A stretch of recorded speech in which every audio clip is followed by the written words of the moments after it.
and canons of the Episcopal Church. So, Jack Eicher himself has said, I have left the Episcopal Church and am no longer under the authority of the Constitution and canons of it, nor the presiding bishop. He's left.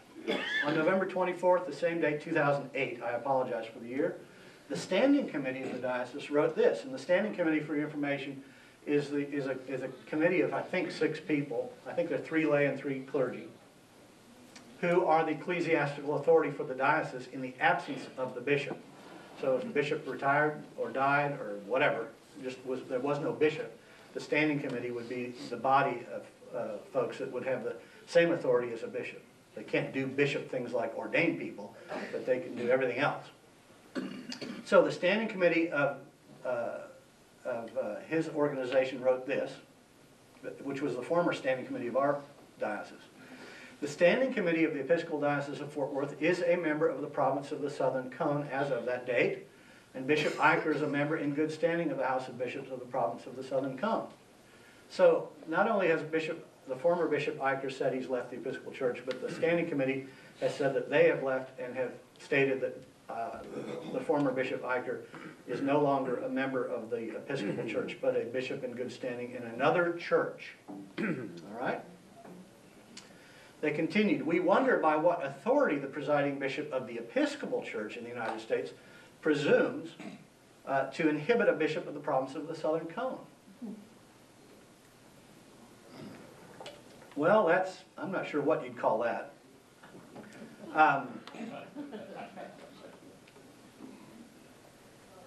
He used to be a bishop in the Episcopal Church, and the presiding bishop was saying,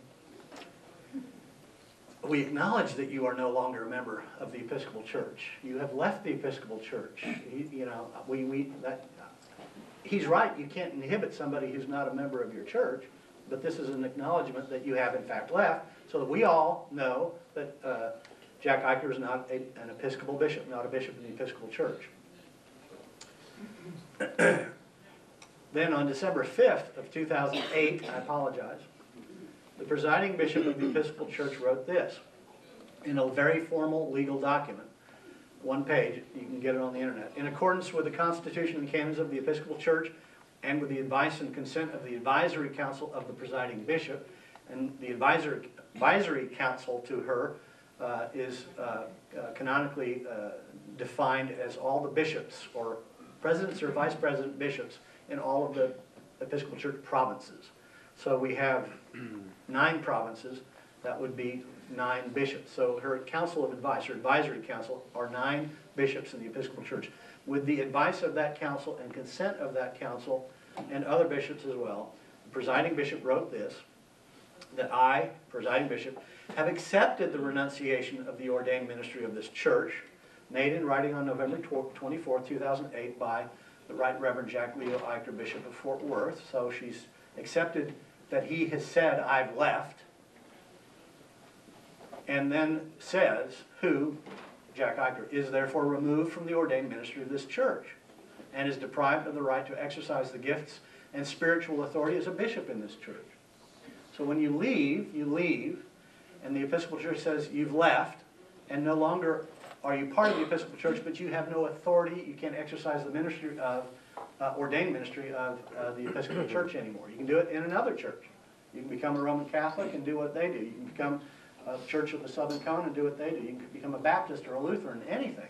But you can't leave and say you're no longer under the authority of the Episcopal Church Constitution and canons and continue to pretend like you're still authorized to be an Episcopal bishop. Okay? So, that's it. On December 5th, it was formally acknowledged what he says he did on November 15th and wrote about on November 24th. So that's it. He's out. He said he's left. She said he's left. Everybody said he's left the Episcopal Church. So it's a fact that Jack Eicher has abandoned the Episcopal Church. Incontrovertible. Is that the right word? With that beyond dispute, he has left the Episcopal Church. He has no authority over Episcopal priests, Episcopal laity, or Episcopal parishes. He has no authority whatsoever in the Episcopal Church. And we are very sad that he's left. This is not fun. And I have begged him repeatedly not to leave the Episcopal Church.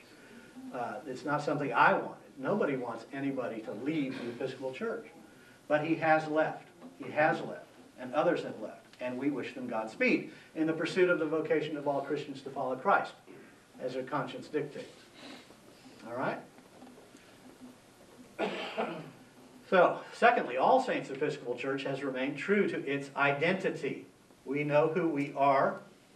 Thank you very much. Whereas the former bishop had to make scores of changes to his organization's constitution and canons to clearly separate from the Episcopal Church, All Saints has not changed one word of our governing documents. All right? The packet of paper that was handed out for the November 15th convention of the Diocese of Fort Worth that changed all of the laws of the diocese was about that thick, page after page after page after page of changes to the laws of the Episcopal Diocese of Fort Worth that would allow them to separate from the Episcopal Church. And we have not changed one word of our governing documents here at All Saints. Our identity is known, secure, firm, and the same. We're the same now as we were a year ago, 20 years ago, 60 years ago. All right? From the Articles of Incorporation, which I read to you last Sunday, it says, when we were incorporated in the state of Texas, it said, the purpose for which this corporation is formed is to associate ourselves together for the purpose of maintaining the worship of God and the preaching of the gospel, according to the doctrine, discipline, and worship of the Protestant Episcopal Church in the United States of America, in conformity with the Constitution and canons of its General Convention. That is who we are, that's what we were constituted to be, and that is what will remain. That hasn't changed. We are an Episcopal parish. Our bylaws state that the affairs of the corporation, and the corporation is called the Corporation of All Saints Episcopal Church, the affairs of the corporation shall be conducted in conformity to the Constitution and canons of the General Convention of the Episcopal Church of the United States of America. Again, we are an Episcopal parish. We are today, and we were a year ago. That's our identity. That's what our governing documents say we are. And we haven't changed that one word. It further says, in the event of any conflict between the General Convention canons and either diocesan canons or parish bylaws, the General Convention canons shall prevail. And that's true in any hierarchical organization. The bigger laws trump the littler laws. That's what our bylaws say. So All Saints Episcopal Church is the same. So the first fact, Jack Iger has abandoned the Episcopal Church and has no authority over us. And the second fact is that All Saints Episcopal Church has remained true to its identity and has changed nothing.